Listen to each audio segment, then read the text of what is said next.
많이들 이제 성장주를 계속 포커스가 돼 있어요. 특히 미국 시장 같은 경우는 명목금리가 쭉 하고 계속 빠져주면서 매력적인 시장이 열렸던 거죠. 그동안 그러면 소외되었었던 애들에 저는 좀 더 집중해야 된다고 봐요. 성장주가 이제 끝났다가 아니라 소외되어 있었던 자산, 그러니까 성장주의 그 중요한 트리거는 명목금리였고, 근데 아시다시피 명목금리는 이미 정책금리 인하를 갖다 다 반영을 해왔었어요. 여기서부터 명목금리가 이미 세 차례 인하에 대해서는 더 넘어서 반영을 해왔었던 건데 속도가 더디게 진행된다면은 그럼 성장주 단에서도 마찬가지로 상승 탄력이 둔화되는 것이고, 그렇게 보면 그동안 소외되었었던 특히 라니아 베팅을 할 수 있는 원자재 관련된 기업들이 훨씬 더 매력적일 수 있다. 특히 원자재 관련된 에너지 기업들 지금부터 조금씩 담아 나가야 되지 않겠는가라고 봐주시면 될 것 같고요. 자, 이제 한 분 모셔보죠. 원자재에 대한 이야기 이어가 보겠습니다. 대신증권 리서치센터 최진영 연구위원 모셨습니다. 라니냐 초이라고 저희가 또 애칭을 붙여봤는데요. 최진영 연구위원님 어서 오세요. 안녕하십니까? 안녕하세요. 네, 저희 굿모닝 인포맥스에서 애칭을 이렇게 좀 만들어 드려봤는데 네. 어떠십니까? 라니냐 초이? 네. 네, 괜찮네요. 아, 괜찮으신 거 맞죠? 네. 실례는 아니겠죠? 예. 네. 워낙에 이 라니냐에 대해서 분석을 좀 잘해주시고 원자재 분야별로 라니냐의 연관성에 대해서 항상 좀 논리를 펴주셔서 저희가 한번 애칭으로 정말 붙여드려 봤습니다. 좋으신 거 맞죠? 네, 감사합니다. 그럼 계속해서 좀 불러드려야 되겠습니다. 좀 말씀드리면 라니냐와 관련돼서 또 원자재의 상승 트리거 빨라지는 라니냐의 귀환이라는 보고서를 내셨습니다. 101페이지짜리 보고서입니다. 원자재 총망라한 보고서라고 할 수 있기 때문에 여러분 참고해 보시면 좋을 것 같고요. 좀 오늘도 원자재 각 분야에 대해서 좀 시작을 해보겠습니다. 일단 유가 얘기 안 할 수가 없을 것 같은데요, 위원님. 최근에 유가 상승이 좀 가파른 모습입니다. 공급단과 수요단 여러 가지 영향이 있겠죠. 어떻게 보고 계십니까? 예, 뭐 사실 유가가 많이 치고 나갔죠. 이제 82불을 갖다가 거의 안착을 하면서 WTI 기준으로 어떻게 보면 더 치고 가려 하는 이제 모양새가 나와주고 있어요. 일단 유가단에서는 제가 생각하는 것보다 좀 더 빠르게 모멘텀이 점점 작용하는 것 같습니다. 네. 그러니까 제가 생각했었던 강화되는 모멘텀 시점은 좀 더 3분기로 많이 포커스를 뒀었는데 유가단에서는.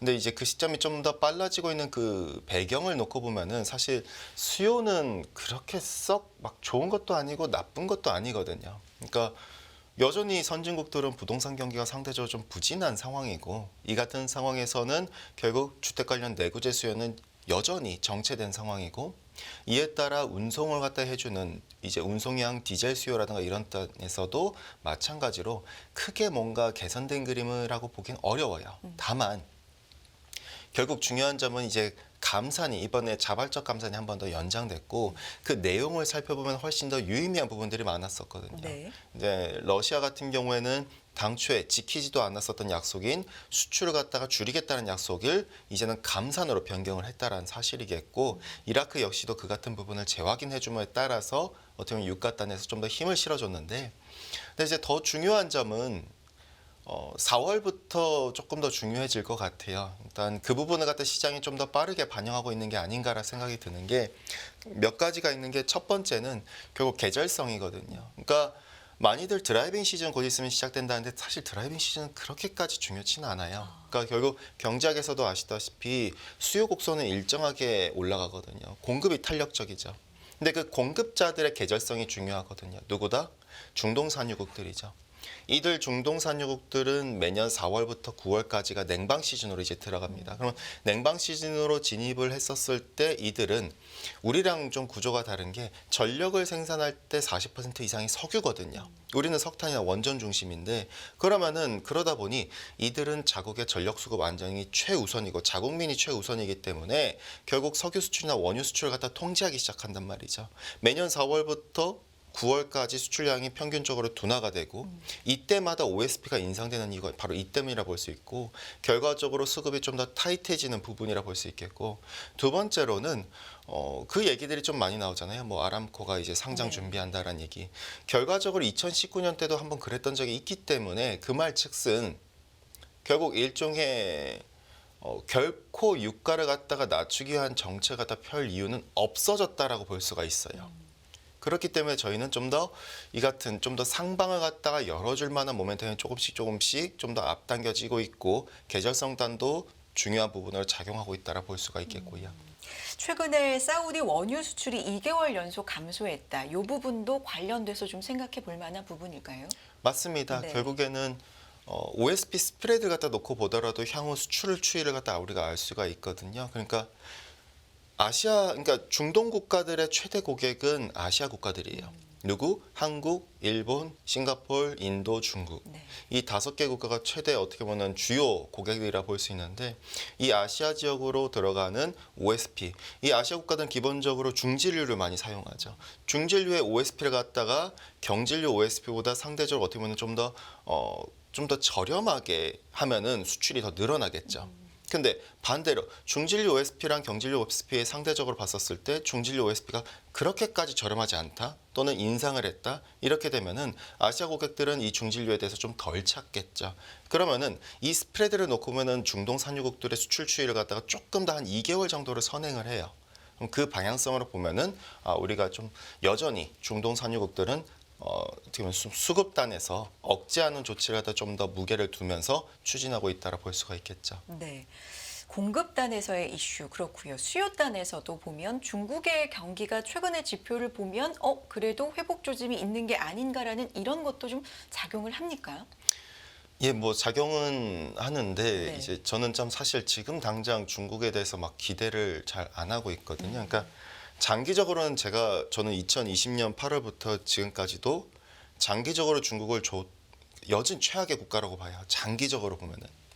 그런데 이제 중요한 사실은 사이클 측면에서는 저도 중국은 올해 하반기 때는 그래도 회복된다라 보는데 지금이 아니라 여전히 하반기에 무게를 두고 있거든요. 중국의 수요가 좀 더 살아나는 그림단에서는 그렇게 보기 때문에 지금 사실 중국의 석유 수요라고 대변될 수 있는 물류업 경기 지수 같은 경우에는 크레딧 임펄스가 이걸 선행하는데 여전히 약간 좀 그렇게 긍정적으로 나온 그림은 아니에요. 아직까지. 이게 본격적으로 회복되는 그림이 나와지려면 여전히 저는 좀 더 중국은 좀 더 하반기지 않겠는가. 지금 단에서는 어쨌든 공급이 그 같은 유가를 좀 더 밀어 올리는 측면으로 작용했다라 보고 사실 올해 하반기 때는 유가가 더 오를 만한 일은 더 많다라 저는 해석을 합니다. 기본적으로 6월부터는 이제 허리케인 시즌이 이제 들어갈 테고 네. 그리고 겨울 4분기 때 같은 경우에는 한파 시즌에 들어갈 테고 근데 하필이면 이 두 가지 모두 다 결국 라니냐의 영향권에 다 하필이면 맞물리기 때문에 공급단에서 수급단에서 굉장한 어떻게 보면 타이트한 부분을 계속해서 밀고 나갈 것 같아요. 결과적으로 시장에서는 뭐 물가에 대해서 페드단에서도 막 고민하는 부분이 있을 텐데 이 유가가 여전히 걸림돌이라 저는 해석을 하고 있고 사실 유가가 걸림돌이라기보다는 기상이변이 계속 걸림돌이라고 작년도 그렇고 저는 지금도 그렇고 계속 비슷한 의견을 갖다 계속 말씀을 드리고 있는 거고요. 네. 공급, 수요 거기에다가 기상, 라니냐까지 겹쳐지면 요거는 상방 쪽을 어느 정도로 좀 열어두고 기간은 어떻게 볼까요? WTI 기준으로 지금 83불 위에 있는데 지금 같은 경우에는 저는 일단 하반기를 놓고 봤었을 때 그러니까 2분기 때 이제 이렇게 이 정도 수준에서 올라왔다면은 하반기 단에서 저는 좀 더 95불까지도 계속 트라이하기 위해서 돌진할 수 있다라고 바라보고 있습니다. 그래서 사실 내년도 때는 저는 다시 100불 리터치하러 돌진할 거라고 계속 접근을 하고 있거든요. 특히 4분기 때 유가가 더 세게 강해진다라는 의견은 여전히 유지를 하고 있고요. 사실 그 기반에는 우리가 경기에 많이 포커스를 둬요. 경기 이제 수요 모멘텀을 원자재를 바라볼 때. 근데 수요 모멘텀이 저는 좀 더 중요하기보다는 결국 기상이변이 훨씬 더 원자재 단에서는 늘 이 자료를 준비하면서 물론 이전에도 많이 봤지만은 역사책들을 많이 뒤져봤거든요. 관련된 원자재 역사책들을 뒤져보고 책을 뒤져보면서 내린 결론은 역사적으로 이제 경기 모멘텀이라기보다는 이것도 일정가량 영향을 주지만 원자재 단에서 기상이변에 훨씬 더 많은 영향을 갖다 주고 있었다는 사실이었겠고 과거 오일 쇼크도 말이 오일 쇼크지 사실 그때 이미 란야가 진행 중인 상황이었거든요. 그래서 유가만 상승한 게 아니라 당시 곡물도 상승하면서 소비에트라는 무너진 국가 역시도 마찬가지로 당시에 곡물이 부족해서 미국한테 제발 수출을 요청할 정도였었기 때문에 결국 우리가 기상이변에 대해서 좀 더 포커스하면서 이 같은 유가단의 영향도에 대해서 계속 고민이 필요하다고 볼 수 있겠고요. 알겠습니다. 저희가 애칭으로 라니냐 조회라고 부르고 있는데 라니냐에 대해서 정말 이렇게 세세하게 101페이지 관련된 이 원자재 보고서를 내셨으니까 여러분 참고를 좀 해보시고요. 구리 얘기도 좀 필요할 것 같습니다. 최근에 구리 가격이 굉장히 많이 올랐잖아요. 역시 공급, 수요 여러 가지 측면이 있겠습니다만 그러니까 계속 오를 수 있다는 분석도 있더라고요. 이 구리가 상당히 여러 분야에 쓰이는 어떤 굉장히 대표적인 원자재이기도 하고요. 어떻게 보십니까?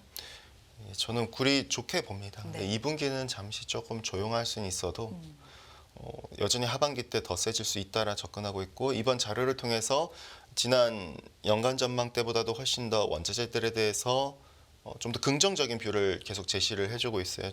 좀 더 빨라지고 있다. 왜 란냐의 속도가 빨라지고 있기 때문에 관련된 원자재들도 상방이 좀 더 앞당겨지고 있다. 제가 당초 예상한 것보다 이렇게 좀 접근하고 있는데 구리도 거기에 일환 중 하나라 볼 수 있습니다. 근데 이제 구리가 어째서 지금 올랐는지를 먼저 파악하고 앞으로 추가적인 모멘텀이 있는지를 확인해 봐야 되거든요. 저는 추가적인 모멘텀이 일단 소결부터 말씀드리면 두 가지가 이미 있다라고 네. 봅니다. 근데 지금 왜 올랐냐면 사실 공급적인 측면이 더 네. 커요. 수요보다는.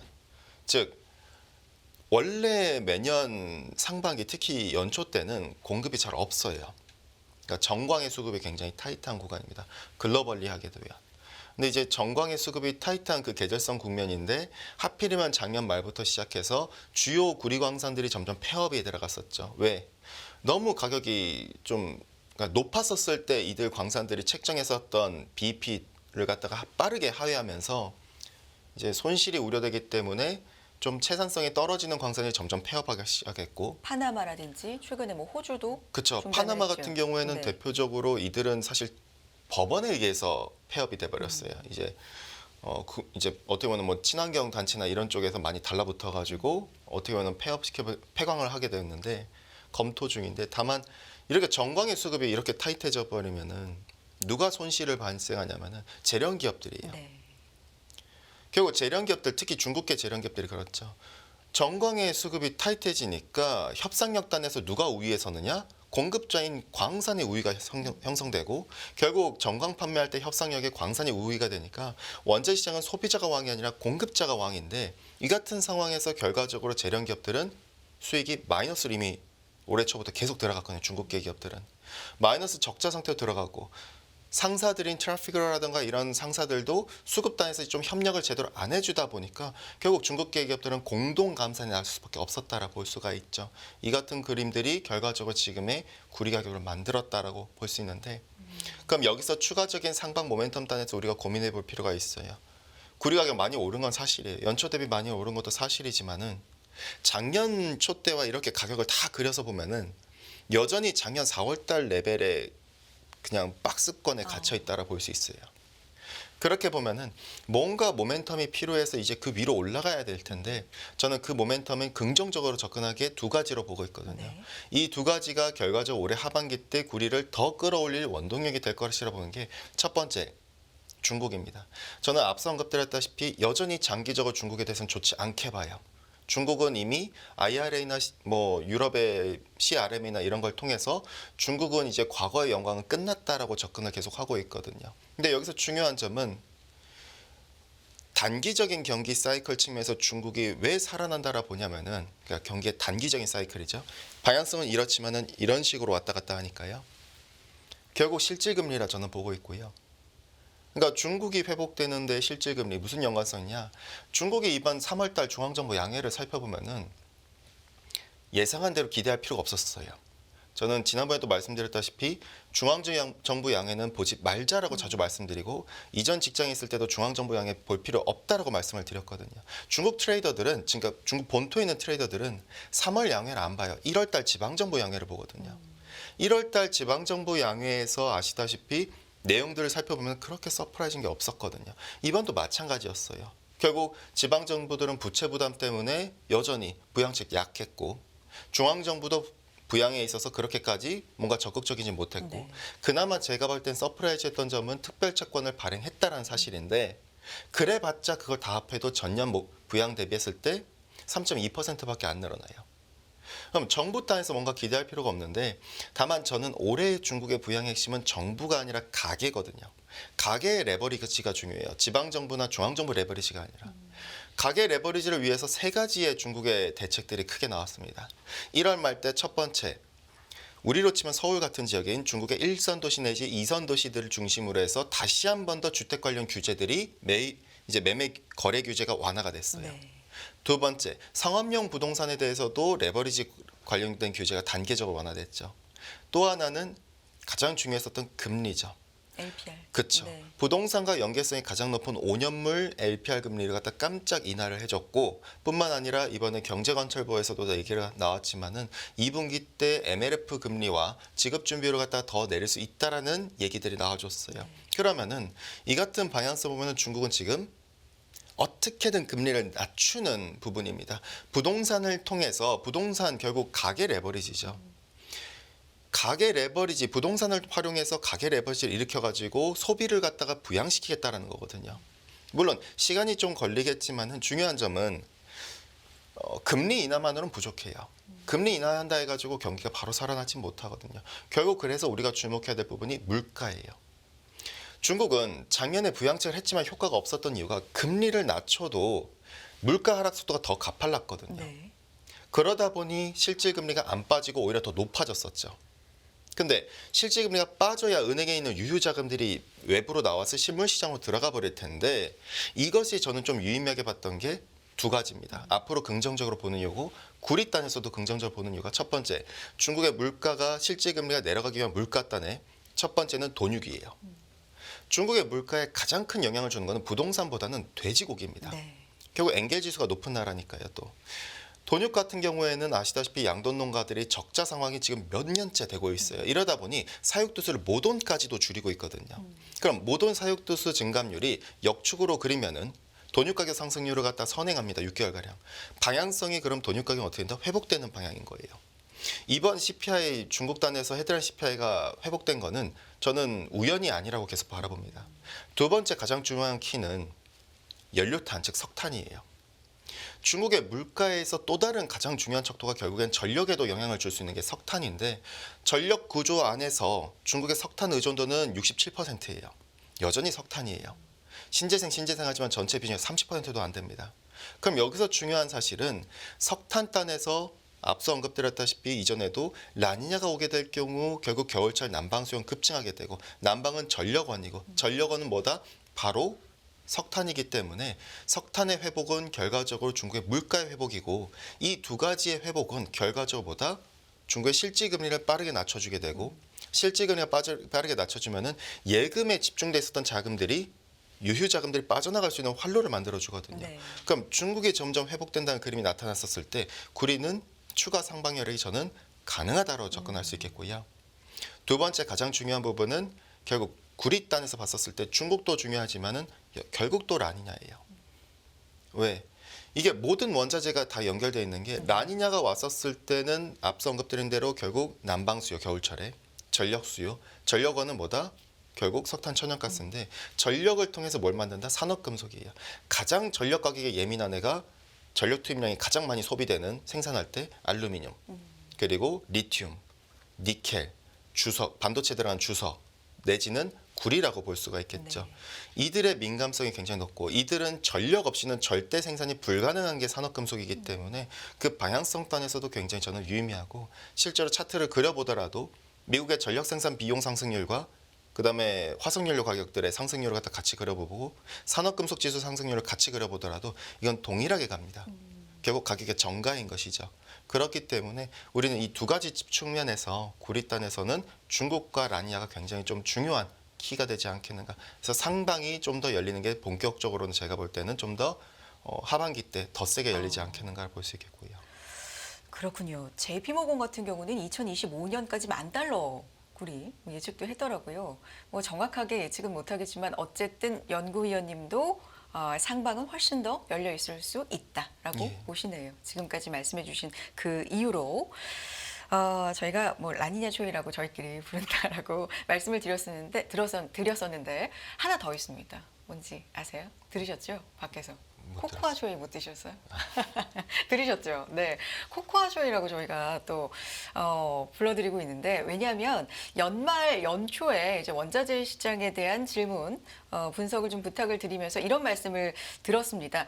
일단 원자재 시장 2024년 이 해지를 위해서 초반, 특히 상반기 같은 경우는 금 말씀을 또 해주셨고, 특히나 라니냐 뭐 이런 부분을 고려할 때는 연성, 소프트 원자재, 특히 코코아에 주목하라라고 말씀해 주셨던 기억이 있는데, 금과 코코아가 많이 올랐잖아요. 예. 네.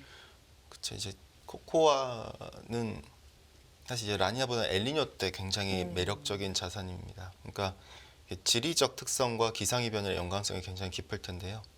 코코아 같은 경우 주요 생산 지역이 크게 세 가지 국가입니다. 첫 번째는 코트디부아르고, 두 번째는 가나, 세 번째는 인도네시아인데, 이 세 개 지역의 공통점은 엘니뇨가 되면은 가뭄이에요.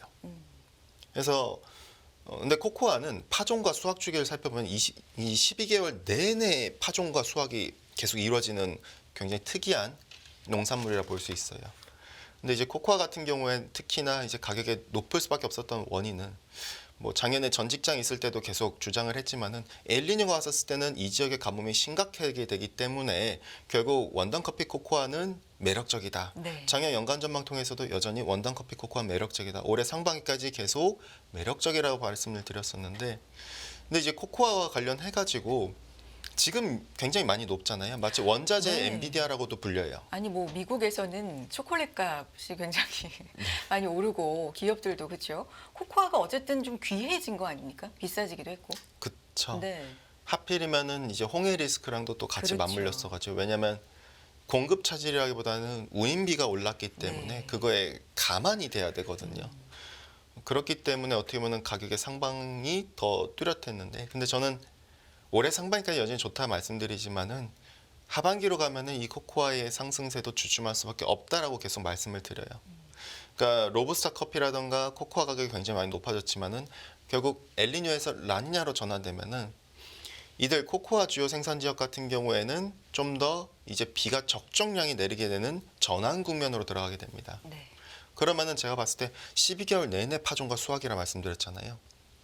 그 말즉슨 결국 우리가 수급단에서 하반기로 갈수록 점점 개선되는 그림으로 코코아는 볼 수 있기 때문에, 그렇기 때문에 이제 주식을 투자하시는 분들 단에서는 저는 이제 롱숏 전략을 말씀드리거든요.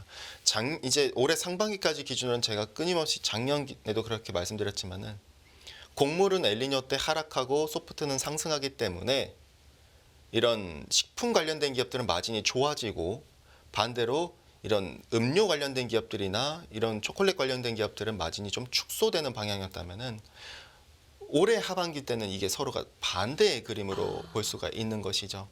그래서 마지막 자료에서 마지막 차트에도 넣어놨지만은 결국에는 우리가 원재재라기보다는 주식적으로 접근하신 분들께는 국내도 그렇고 네. 투자하실 때 이런 부분에 좀 더 우리가 좀 집중하실 필요가 있지 않겠는가, 이 부분에 대해서 좀 더 많은 고민이 필요하지 않겠는가를 볼 수 있겠고요. 그래서 곡물 쪽을 보면 원자재 내에서 유일한 라니냐가 아니라 엘니뇨의 수혜자라고 표현을 해놓으신 거네요. 곡물이요? 네, 곡물이요. 아니요, 곡물은 이제 라니냐의 수혜자. 라니냐의 수혜자. 엘니뇨 때는 최악의 성과고요. 그럼 엘니뇨의 수혜자가 소프트로 맞습니다. 볼 수 있는 거죠. 맞습니다. 그렇다면 원자재 내 유일한 엘니뇨의 수혜자는 소프트다. 그 중에서도 제가 지금 질문을 드렸던 코코아가 좀 눈에 띄는 성과를 상반기에 보였고요. 말씀드렸지만 101페이지에 달하는 지금 보고서입니다. 여러분 꼭 참고해 보셨으면 좋겠고요. 여기에서 뭐 다 짚을 순 없고 이 부분을 좀 눈여겨 보셨으면 좋겠다라고 있는 부분, 그런 부분이 있다면 연구원님 좀 몇 가지 부탁드려요. 저는 좀 서두에 조금 더 많이 좀 그런 내용을 적어놨어요. 그러니까 많이들 이제 성장주를 계속 포커스가 돼 있어요. 그러니까 특히 미국 시장 같은 경우에 성장주 지금 포커스, 뭐 AI 테크다 뭐다 해가지고, 근데 이제 이들 기업들이 사실 매출이 좋아져서 드라마틱한 성과를 보여줬다기보다는 금리에 대한 하락 배팅이었거든요. 네. 명목금리가 쭉 하고 계속 빠져주면서 어떻게 보면은 특히 성장주들한테 매력적인 시장이 열렸던 거죠. 근데 그동안 그러면 소외되었었던 애들에 저는 좀 더 집중해야 된다고 봐요. 성장주가 이제 끝났다가 아니라 소외되어 있었던 자산. 그러니까 결국 성장주의 그 중요한 트리거는 명목금리였고, 근데 아시다시피 명목금리는 이미 정책금리 인하를 갖다 다 반영을 해왔었어요. 그럼 여기서 더 하락할 것인가 봤을 때 저는 퀘스천 마크가 붙는 게 첫 번째는 물가의 선행 지표들이죠. MFIB 이렇게 판가 인상 계획 서베이라든가 이런 물가 선행 지표들 내지는 많이들 뭐 서비스 많이 얘기하시지만은 그것보다 이제 운임비라든가 재화 물가에 좀 더 영향 주는 애들이라든가 내지는 앞서 언급드렸던 이제 라니냐의 영향을 갖다 놓고 본다면은 과연 디스인플레이션의 속도가 계속해서 더 빠르게 진행될 것인가에 대해서는 저는 퀘스천 마크가 붙거든요. 결국 저는 원자재로 세상을 바라보니까 그 말즉슨 그럼 여기서부터 명목금리가 이미 세 차례 인하에 대해서는 더 넘어서 반영을 해왔었던 건데 그럼 더 이상의 이제 하방 모멘텀이 좀 제한적이라면은 속도가 더디게 진행된다면은 그럼 성장주 단에서도 마찬가지로 상승 탄력이 좀 더 약화되는 것이고 그러니까 좀 둔화되는 것이고 그렇게 본다면 그동안 소외되었었던 특히 란야가 왔었을 때 단순 성장주 단에서 이제 명목금리 단에서 점점 상승 탄력이 약화된다면은 아니 하락 배팅이 약화된다면은 성장주에 대한 배팅보다는 제가 볼 땐 가치주에 그렇다고 단순 가치주보다는 좀 더 자사주를 끊임없이 소각해주고 배당을 끊임없이 늘려와줬었던 그동안에도 특히 라니아 배팅을 할 수 있는 원자재 관련된 기업들이 훨씬 더 매력적일 수 있다. 특히 원자재 관련된 에너지 기업들, 뭐 중국의 석탄 기업도 있을 테고 미국의 천연가스 관련된 기업들도 있을 테고 또는 이런 원자재 관련된 기업들이 가장 좀 저는 눈여겨볼 필요가 있다라 봅니다. 그러니까 성장주가 끝났다라기보다 포트 내에서 성장주가 언제까지 더 달려갈지 아무도 몰라요. 그러면은 우리가 일단 들고 있는 게 베스트거든요. 다만 포트 안에서 이제 뭔가 알파를 추구한다는 측면에서 이런 원자재 관련된 기업들 지금부터 조금씩 담아 나가야 되지 않겠는가라고 봐주시면 될 것 같고요. 구체적으로 보자면 뭐 석탄도 말씀해주고 천연가스도 말씀해주셨는데 구체적으로는 또 뭐가 있을까요? 성장주보다는 이제는 가치주에 돌리자 관련된 원자재들. 관련된 원자재요. 네. 사실 제가 구체적으로 네, 말씀드릴 네, 수는 네. 없기 네. 때문에 사실 이들 기업도 있고 사실 광산도 조금씩 우리가 살펴볼 필요가 있어요. 그러니까 이런 원유를 생산하는 국가들 특히 이제 국영 원유 생산 기업들이 점점 광산들을 점점 인수하려는 움직임들이 나와주고 있거든요. 자기들 산업을 갖다가 투자를 줄이고 반대로 광산단에 이제 어떻게 보면 인수를 갖다 하려 하는 지분 투자하려 하는 이런 그림들이 나와주고 있기 때문에 이런 부분도 좀 같이 봐주셔도 될 것 같고요. 알겠습니다. 앞서서 구리 말씀하실 때 뭐 알루미늄, 니켈, 리튬 조금씩 언급은 나왔습니다만 이 부분도 조금 더 우리가 봐야 될 부분이 있을까요? 예를 들면 알루미늄도 수요보다는 가격 전가가 중요하다. 이런 입장이시고 보고서를 보면요. 예, 결국 알루미늄은 사실 모든 산업금속 가운데서도 결국 란야가 왔었을 때 석탄 천연가스 베이스 상승이고 그게 전력 가격의 상승이기도 하고 그걸 가격을 그대로 전가받는 게 알루미늄이에요. 알루미늄은 모든 산업금속 가운데 전력 소비량이 가장 높고 얘 하나를 생산할 때 1톤을 생산할 때 톤당 13,500kWh 이상의 전력을 소비하거든요.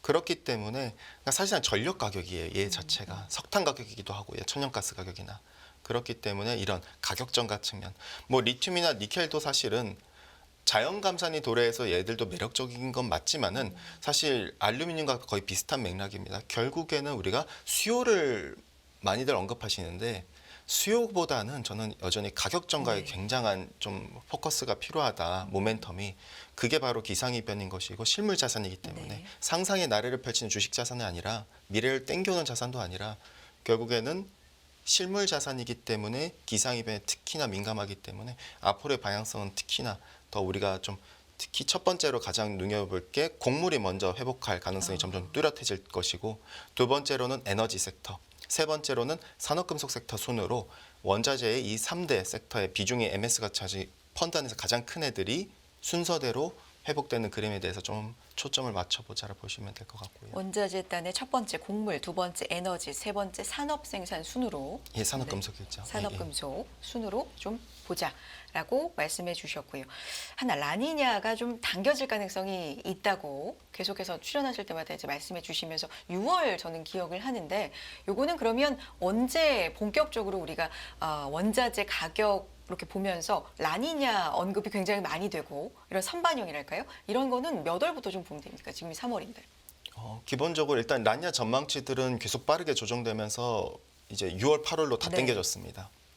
원래는 당초 3대 해상청들은 전부 다 올해 12월 달로 얘기를 했었다가 다 땡겨졌는데 이게 가격에 영향을 갖다 미치기까지는 해수면 온도가 평년 대비 0.5도씩 하회하는 라니냐 구간이던 또는 0.5도씩 상회하는 엘니뇨 구간이던 이렇게 됐었을 때 실질적 원자재에 미치는 영향은 최소 못해도 3개월에서 5개월 후에 원자재에 후군요. 그렇죠. 아. 실질적인 임팩트를 갖다 작용을 하거든요. 근데 네.